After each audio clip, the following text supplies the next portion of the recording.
Karibu katika episode ya 3 ya recap yetu. Kama bado hujatazama sehemu ya pili, basi hakikisha unagusa ile pop up kinachokeza juu kabisa upande wa kulia mwa screen wako ili tuweze kwenda pamoja. Na tulipokuwa tumekomea katika episode ya pili ni mara baada ya kumshuhudia Mwamba akiwa katika kisanga kizito, kwani bidada ana wasiwasi na kumuuliza kuwa siku ya jana ulikuwepo wapi nilipokuwa nikikuita wakati unafanya usafi? Na Mwamba akakosa jibu kabisa la kujibu, akajikuta tu ni kama anadhalilishwa mbele ya huyu mgeni ambaye alikuwa anahisiwa kwamba huenda ndiye aliyeweza kuvunja dirisha. Na mapema na alfajiri ikapitishwa roko kwa walinzi wote, wakaanza kuulizwa ni nani aliyeweza kuvunja dirisha siku ya jana. Lakini walinzi namna walivyokuwa kifokewa wakaona kuwa hawana haja ya kuendelea kufanya kazi katika nyumba hii, wote wakawa wameacha kazi. Lakini Madam Jiani akasema kwamba nahitaji kupata timu ambayo itakuwa na uwezo mkubwa sana wa kukagua CCTV kamera na kuweza kunionyesha ni nani ambaye siku ya jana aliweza kuvunja dirisha. Hii taarifa ilimshtua sana Malaika Dani kwa sababu ana wasiwasi kwamba siku ya kesho atakapokuja kufanya ukaguzi hapa ndani huenda atakuja kugundua zile picha ambazo zinamuonesha yeye akiwa anapaa na zile mbawa zake. Haraka sana Madam akawa amepiga simu kwa hawa watu wataalamu wa kamera, na walipoweza kufika tu katika eneo hili, Malaika Dani akaanza kuhangaika kufuta zile picha za siku ya jana, lakini kwa bahati mbaya alishindwa kuweza kuzifuta.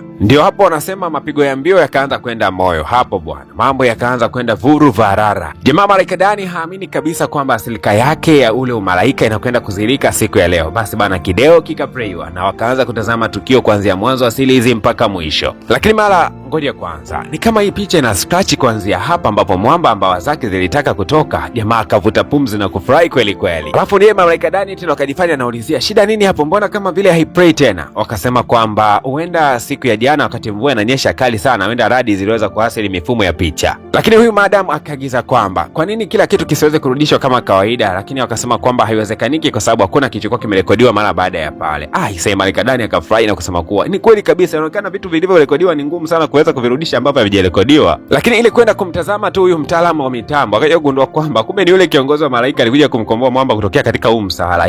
Moja kwa moja kama amemtoa nje ya jengo. Jamaa akasema nimekuja kusaidia kwa sababu ulikuwa umesimama katika mvua, ndio maana mbawa zako zilikuwa zimeweza kujitokeza. Usifanye hivyo siku nyingine. Lakini pia nikukumbushe kwamba umebakiwa na siku 94 kuhakikisha kwamba bidada anaingia katika moyo wa mapenzi. Lakini Mwamba kazi kulalamika na kusema kwamba bidada ana roho ngumu, yule hawezi kuingia katika mapenzi. Lakini kiongozi wa malaika hanaga maneno mengi hata kidogo. Yeye akawa amefungua mlango na Mwamba kama ameingia ndani. Ila anafika tu ndani anakuta mapolisi officer walikuwa wamefika katika eneo hili na walikuja kuchunguza juu ya tukio la jana lililoweza kufanyika. Kumbe bidada hakulizika kabisa na ule utafiti uliofanywa na hawa watu wa kamera. Ripoti ya mapande inasema kwamba tukio hili halikutokea kwa bahati mbaya. Inaonekana kuna mtu nyuma ya pazia ambaye alikwenda kusafisha hapa kila kitu, kwa sababu hakuna ushahidi wowote ule ili tungeweza kupata fingerprint. Lakini inaonekana kwamba mtu alikuwa amefanya tukio hili alizingatia sana kulinda siri yake na kutaka kabisa iweze kugundulikana. Inaonekana kwamba aliyevunja hili dirisha huenda yuko hapa ndani, na mafanda wakati wanaongea hayo yote walikuwa kimtazama huyu kijana wa kiume ambaye yuko hapa ndani. Lakini pia yule Mwamba juu alikuwepo katika eneo hili na kusema kwamba ninataka kuongea na wewe. Lakini bidada Jioni akasema hapana, sihitaji kuongea na mtu yote kwa sababu nataka nitoke nje kwa wakati huu. Bidada Jioni akamtupia Mwamba funguo ya gari, lakini Mwamba kama ameganda na amedoa kwa sababu hajawahi kuendesha gari hata siku moja katika maisha yake. Yeye ni malaika, alikuwa anapaa tu. Lakini Mwamba juu alipogundua Mwamba huyu ni kama mzembe hivi, akachukua ufunguo wa gari na akaanza kuendesha. Aligundua kabisa kwamba hapa kuna kipengele hapa. Na kumbe safari ya bidada ilikuwa inampeleka katika maeneo ya makaburi kule ambako wazazi wake walikwenda kuzika, na akaanza kuyatema ya moyoni mwake wa kusema kwamba kutoka mlivyoweza kuondoka basi mmeniacha katika hofu kubwa sana, kwa sababu kila aliye jirani yangu nahisi kwamba ni hatari yangu. Lakini ile time anatoka katika maeneo haya ya makaburi, kuna mvua ilikuwa inaanza kunyesha. Mwamba akaagizwa kwamba akachukue mwamvuli kule ndani. Jamaa alipoweza kufuata mwamvuli ila anarudi akakumbuka kuwa vipi kama hali tu ya unyevunyevu inaweza kusababisha mabawa yake yaweze kutoka. Hasa jamaa wakati anaendelea kujiuliza akawa anachelewa sana. Yule Mwamba juu katika gari akatoka akiwa amechukua mwamvuli na kuja kumshika bidada, kisha akawa anamtoa katika eneo hili. Lakini bidada akawa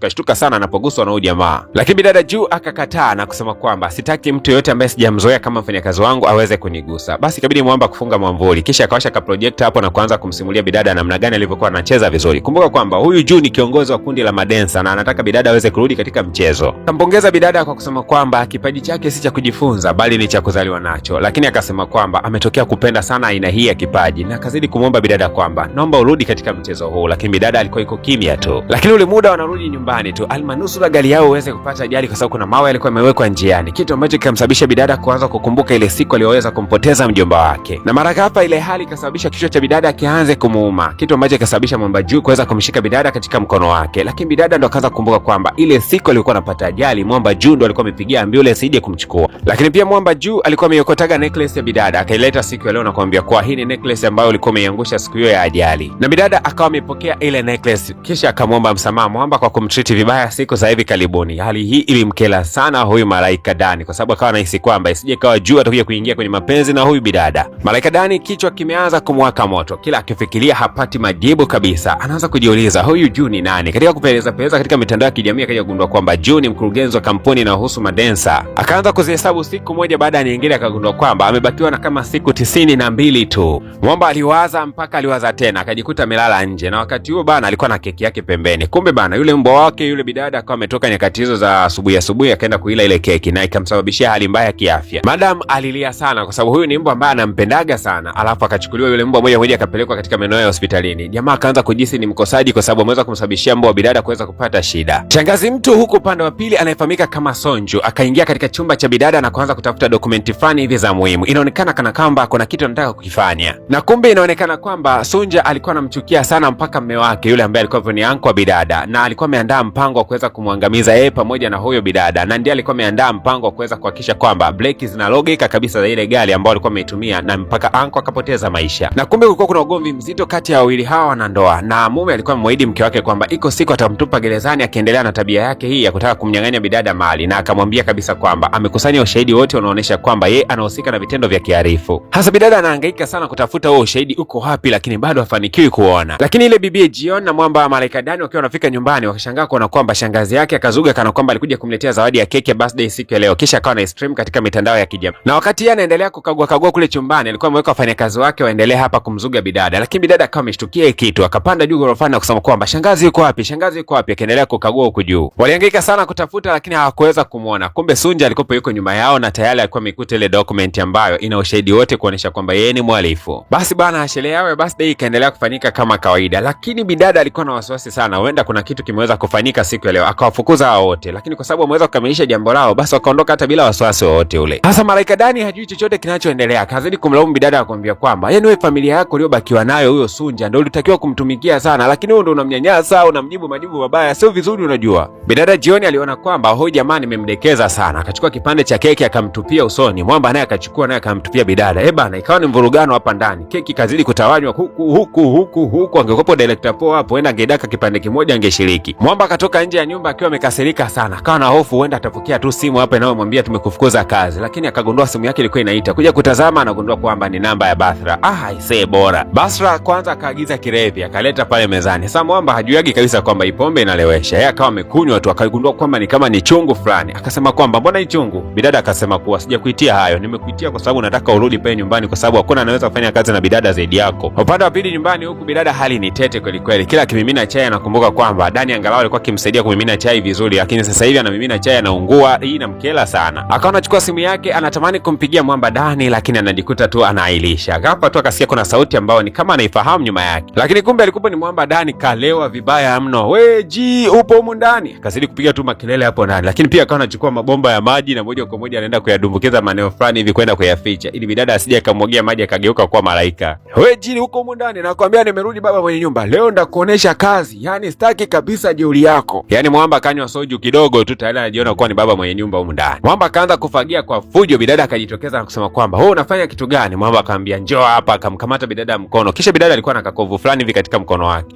Jamani, kumbe uliumia kwenye ule ugomvi wetu wa jana.